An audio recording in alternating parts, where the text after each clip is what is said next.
All right, good evening, everybody. I'd like to call to order the Development Review Commission meeting for Monday, July 7th, 2025. Admin, please call the roll. Chair Lundstrom, Present. Vice Chair Leek, Present. Commissioner Dews, Present. Commissioner Bates, Present. Commissioner Sangrey, Present. Commissioner Meetal, Present. Commissioner Salunkhe, Present. Thank you so much. That was pretty quick. Is there any changes needed to the agenda? I forgot to ask that before we got started. Hearing none? Okay. So let's jump into item number 3. This will be introduction of a new Commissioner Meetal Salunkhe. Can you please introduce yourself and tell us a little bit about you? Oh, okay. Hi, everyone. I am Meetal Salunkhe. I am the new commissioner for the DRC for the next 3 years, and I am very pleased and happy to be here. I am a professional licensed landscape architect, and I hope to bring my professional expertise to understand the DRC issues better, and I look forward to serving the community. Thank you. Thank you so much, Commissioner. Welcome. I also want to welcome back returning commissioners, Commissioner Dews and Commissioner Sangrey. Great to see you. Welcome back. And with that one, I'll say thank you for your continued service. And now I'm going to turn it over to Ms. Hasty to. Good evening, Johanna Hasty, Planning Manager. Commissioner O'Connor, can you come up so we can properly thank you? Yes, please. So tonight, I want to welcome Commissioner O'Connor, who served with the DRC for the past 2 years. We'd like to honor him for his service and present a Distinguished Service Award. It has been a pleasure working with you and getting to know you. Commissioner O'Connor was on the DRC for the last 2 years. He's served, serving on the DRC requires significant time, energy, and dedication. Reviewing detailed applications, participating in sometimes very lengthy public hearings, and navigating challenging decisions that shape our community. Commissioner O'Connor brought a thoughtful and community-minded perspective to the Commission. He approached public testimony with attentiveness and set an inclusive tone during hearings, even when topics were complicated, complex, or even contentious. Throughout his 2 years of service, he consistently demonstrated empathy for a wide range of viewpoints and advocated for clarity and fairness in how regulations are constructed and applied. As a longtime Lake Oswego resident, Commissioner O'Connor added valuable context to discussions about how property owners and neighborhoods' needs are impacted by the DRC's decisions. His engagement helped raise questions that encourage reflection on current regulations and how they affect real people. On behalf of the Commission and planning staff, thank you very much, Commissioner O'Connor, for your time, service, and commitment to our shared civic process. Very much appreciated. And with that, I'd like to present to you a Distinguished Service Award.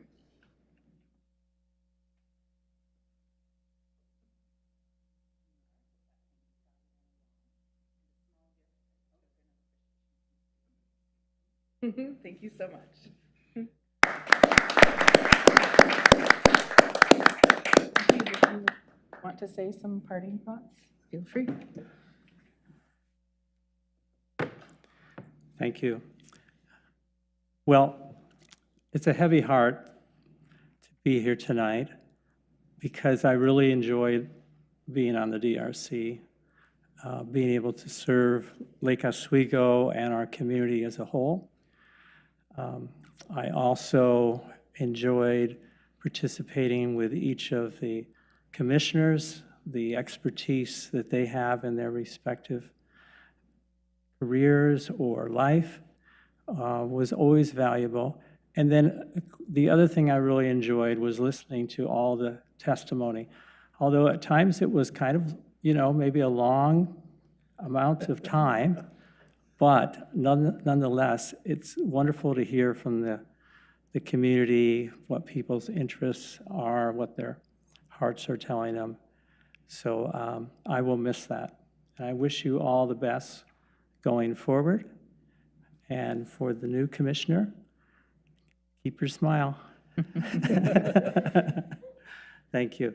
Thank you so much, Commissioner O'Connor. Please, I would hope that you and your wife can stick around because there are some bunt cakes, small little bunt cakes, something like that, to celebrate Okay. afterwards. Sounds Thank you so good. much. We Thank should you. be through this fairly quickly, so.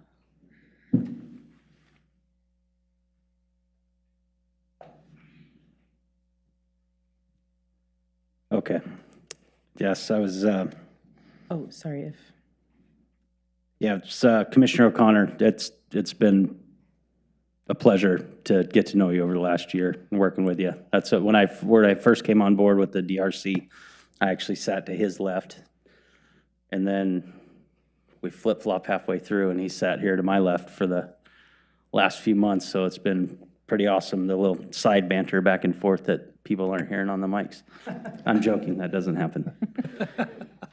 But we're going to move on to item number 6 here, and that's the report on council activities. So I'd like to invite Councilor Wendland to update us on city council updates. Well, a lot's been happening in our city, especially this last week. I wanted to highlight a couple things for you. The 4th of July festivities all went extremely well. Had the lines of little kids wanting candy and their parents behind them hoping that their little kids would get full bags of candy. It was a great parade. There's all kinds of festivities that we had. And thankfully, I think we only had one fire call that resulted in fireworks that was put out very quickly with limited damage. And so I would say overall it was a very successful 4th of July. We had great weather.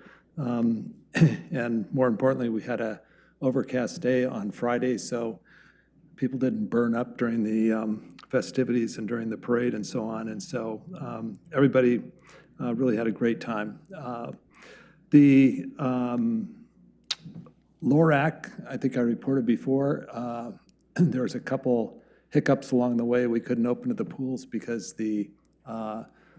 basically the state pool inspector person didn't agree with the plan that the state approved previously to have it open. So that took quite a bit of finagling and another $250,000 in redos, which we're putting on the contractor for, it was their oversight that caused this. But it is a sensational, wonderful facility. And if you haven't been there, go up and take a look at it. Join if you want. It's really affordable. And the golf course is open. And I heard people from the first day of rounds just elating to now, when can I get on the course and how can I get on the course faster? So we had a little hiccup with some balls escaping the driving range. So we're dealing with that with low velocity balls at this point, and you can't use your driver, I think, for a little while. So hopefully we'll get that figured out.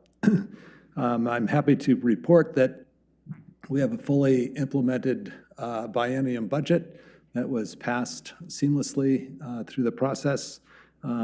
Started actually this week. So we'll have a 2-year budget in place. And the city is fully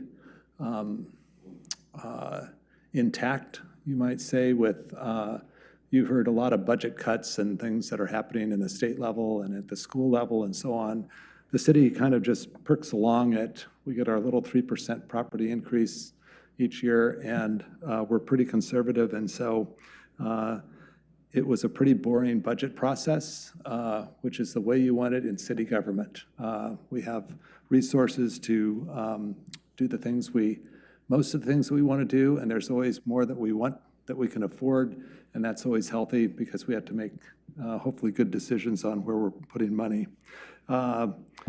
Foothills plan, we're in the process of getting a consulting firm to start the planning process, and you will be hearing about that for many, many years. It's a slow process. It's a involved process, but it's going to be a great opportunity once we get the sewer treatment plant finalized, which that's moving forward.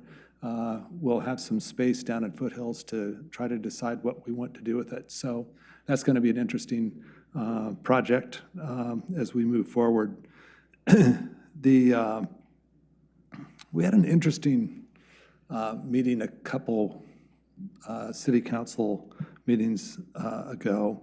And I just wanted, it's not necessarily DRC related, but I think it's something that's helpful for you to know about.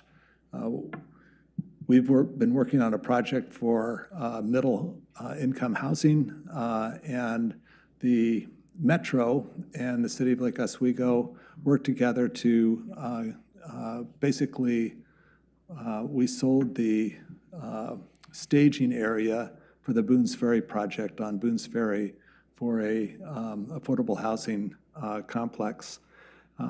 Everything was going quite well. El Nido Affordable Housing is what it's called, and they actually asked the city council for a property tax exemption, which typically we do. We did for the Merrillhurst project to help the project pencil out.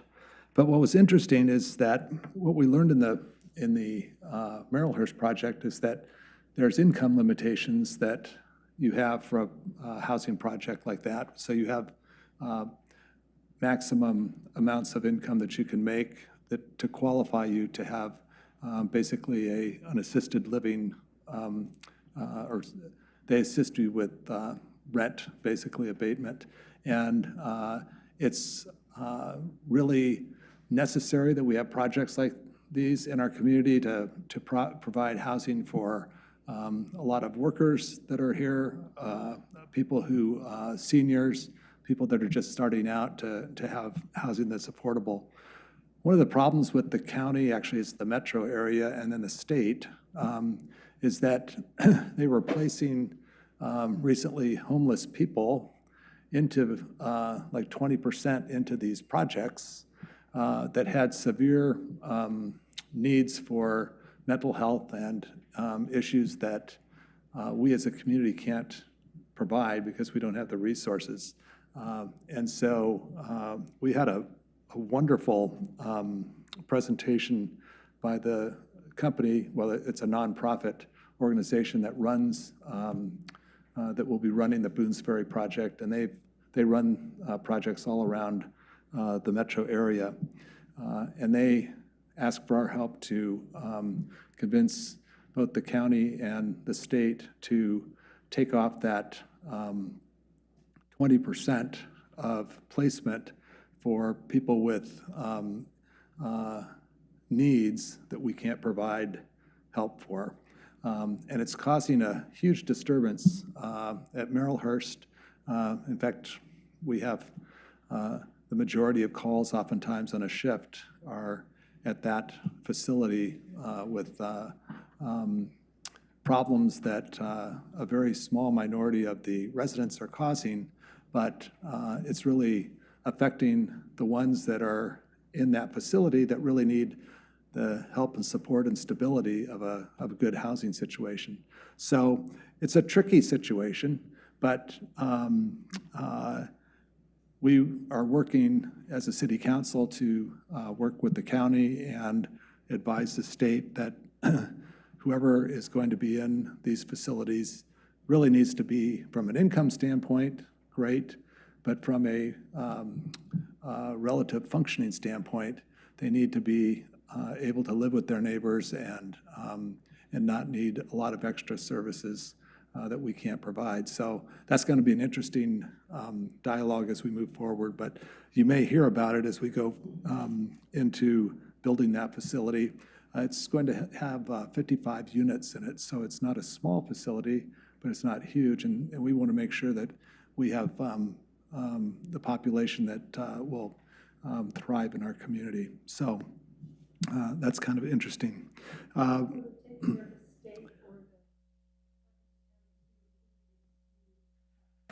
We're hoping within the next 6 months, but we're finding some bureaucratic pushback, as one usually finds in situations like this. And the president of the organization that runs these facilities is working closely with the governor, and he is all for helping these residents that need extra help, but put them in a place where we have services that can help them.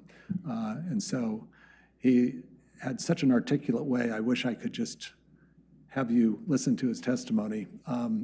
He really put it very succinctly, but very passionately, that we need to do something as a community, as a county, and as a state to change it. So the bureaucrats, from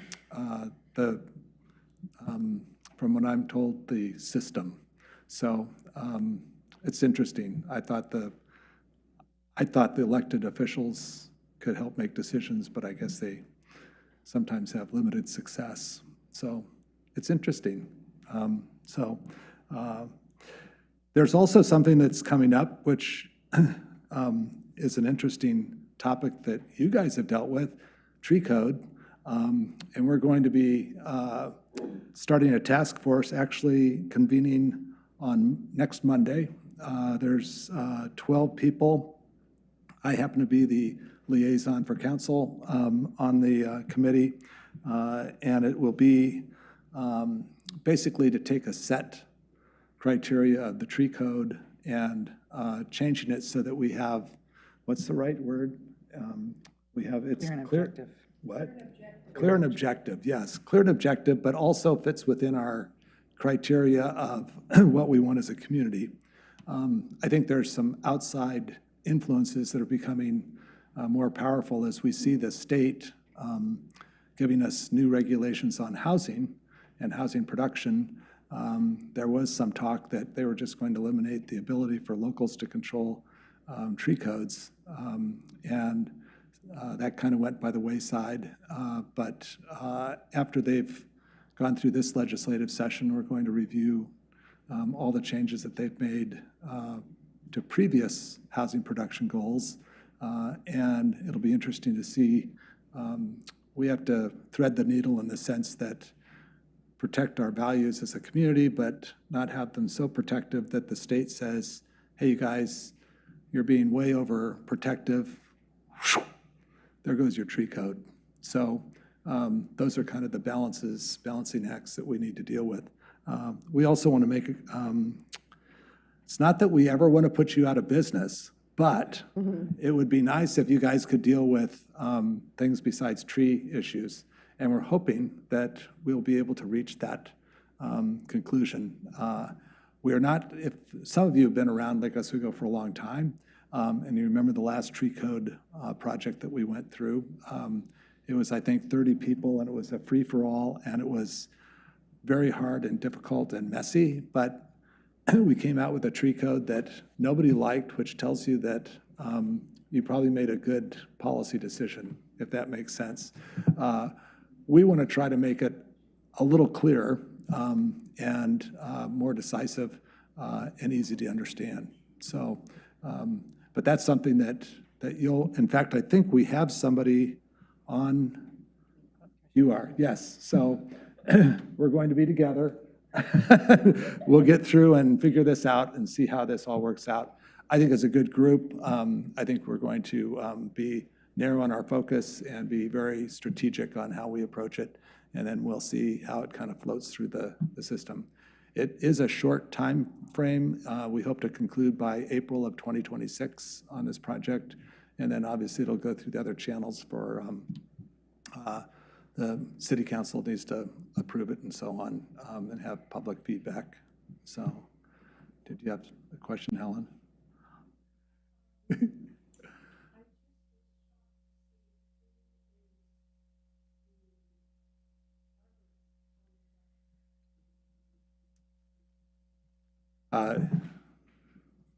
Yes, I agree with you. Well, let's see. I think what I would say that I'm not quite exactly sure how that happened, but There was a request for proposals, and he was part of a consulting firm team that submitted a proposal. Staff evaluated the proposal, and through a set of criteria, that team was the highest team. So they received the contract. Staff.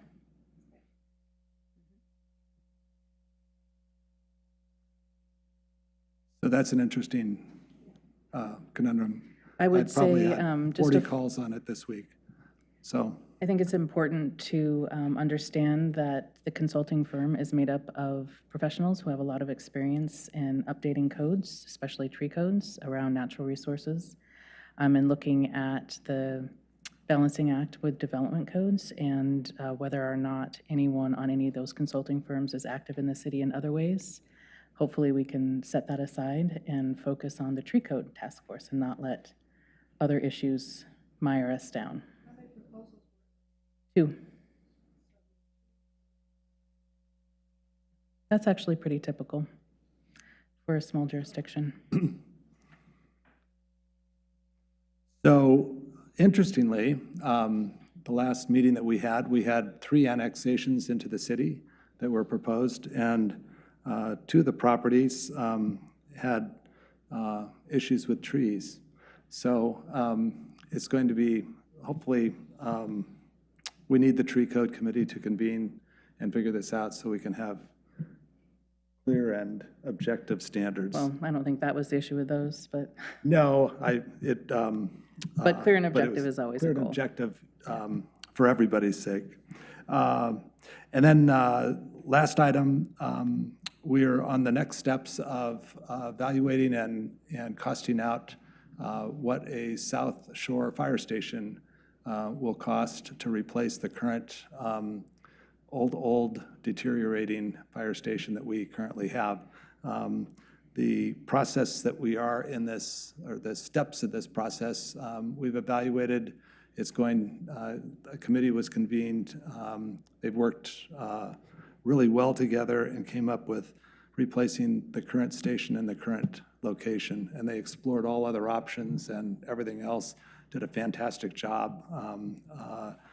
They're all your peers, and it just goes to show what how much talent we have in this community of people willing to share their insights and their abilities and their talents to come up with a great solution. And we're excited to see kind of how the next steps are. We have a consulting firm that's representing the city to get us through the process of costing the project out.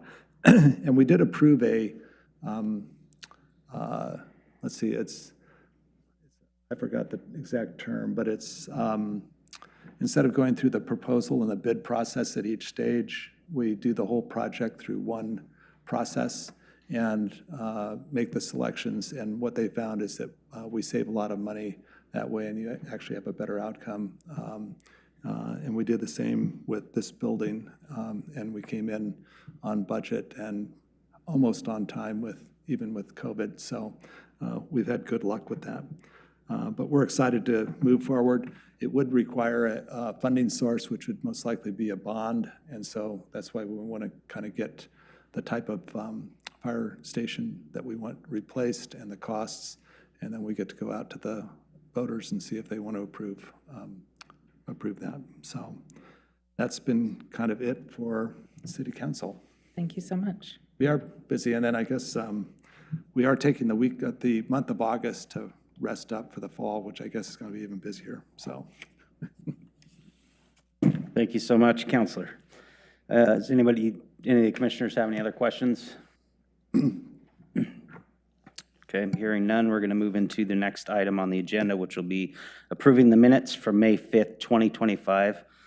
Has everybody had a chance to review the minutes? Any requests for changes? I'll make a motion that we approve the minutes of the May 5 meeting. Second that motion. Commissioner Salunkhe, you can abstain. Abstain. Okay. Admin, please call the roll.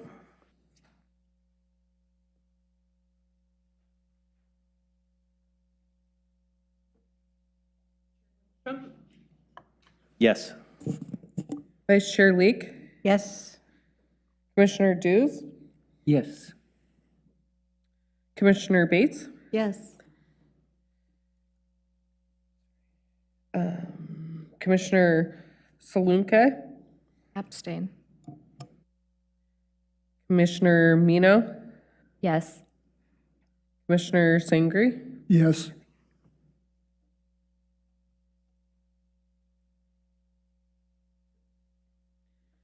six zero two or 601.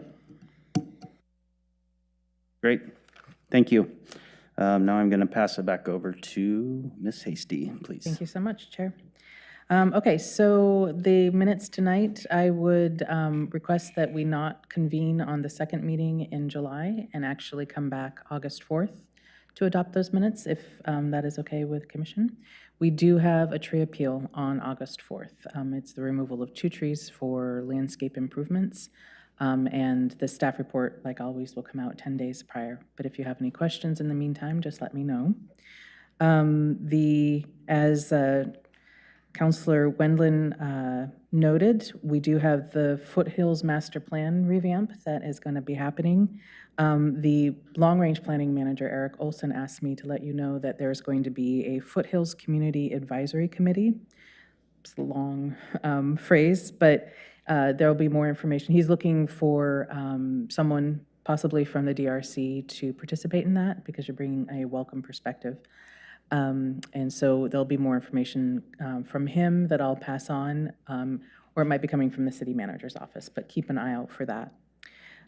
For the Tree Code Task Force, again, as Councilor Wendland already said, that is gearing up, and we'll get some updates after some, probably not this last meeting, but for the next ones. Thank you, Commissioner Mino.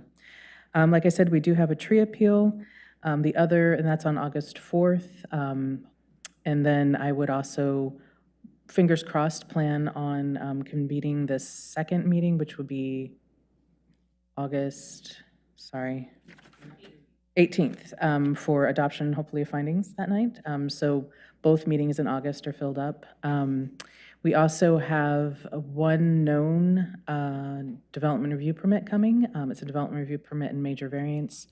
Our Lady of the Lake is looking to do an addition on their the front of the church, and they need a major variance to, I believe, the front yard setback plane. Anyway, that will be coming, but that is not complete yet, and so I have that as a to-be-determined date. And there are a couple of other applications that are out there. So definitely not as busy as last year, but starting to pick up again. And I am available for any questions or follow-up if any of the commissioners have them. No questions? Are you getting any more middle housing requests? We get inquiries fairly frequently. We've had a couple of pre-application conferences. We do right now have a middle housing land division coming through for 233E Avenue. This is where one of those 8-unit cottage clusters went that you had a tree appeal on. So they're coming back now with the actual land division for ownership purposes to create what they're calling child lots from the parent lots. It's not legal lots like you would be doing a land division, but just kind of a condo-esque sort of thing. We also have, if you are familiar with the C3 site, that's come up in editorials and in the LO review. It's that property with the former church that's down on Stafford Road, just north of Rasik Park. Oh, yeah. Yeah, so they're doing an 11-lot subdivision there, and I'm sure you've seen commentary in the editorials, but 11-lot subdivision, and then they want to develop each of the lots of the 11 lots with some form of middle housing. I believe 4 of them are cottage clusters, a couple are triplexes, and a couple are quadplexes. Right now, they're just in the subdivision phase to create the underlying legal lots of record, But we have held a number of pre-apps and planning consultations about the future middle housing. So it's definitely rumbling out there. We had one for a triplex, pre-app for a triplex on Lakeview Boulevard. So, yeah, The one on Stafford, he really worked with the community to come up with he his did plan. a lot He's of been- extra effort, yeah. He did. And that's the consulting firm that he's working with now are different from the ones he was working with before, but they have been really responsive to staff. The application is currently, I believe, about to be deemed incomplete, but for, it's a tricky process because it's one internal looped new street and then odd lot Yeah. configuration. So there's a lot of details to be worked on. And I believe that one will be coming to you for subdivision approval. We typically take subdivisions to the DRC for the initial decision.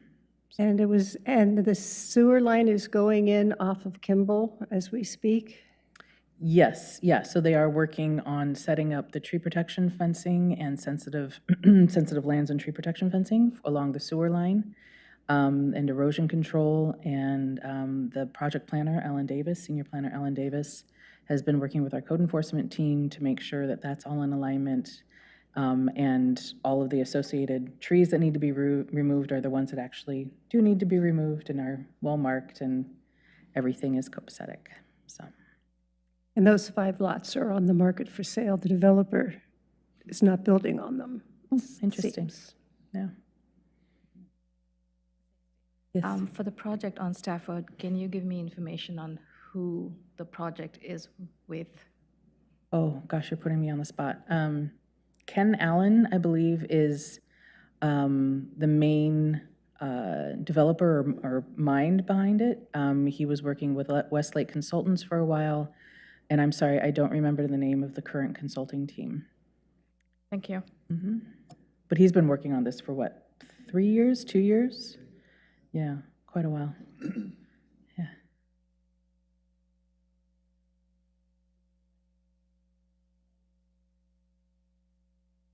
Another question?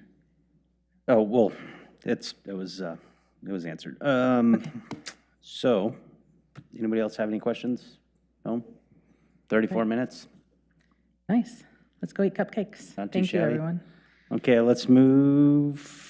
I motion to adjourn. I guess I don't even have to motion, do I? I can just adjourn the meeting. I'm going to adjourn the meeting then. Good night, Chair. everybody.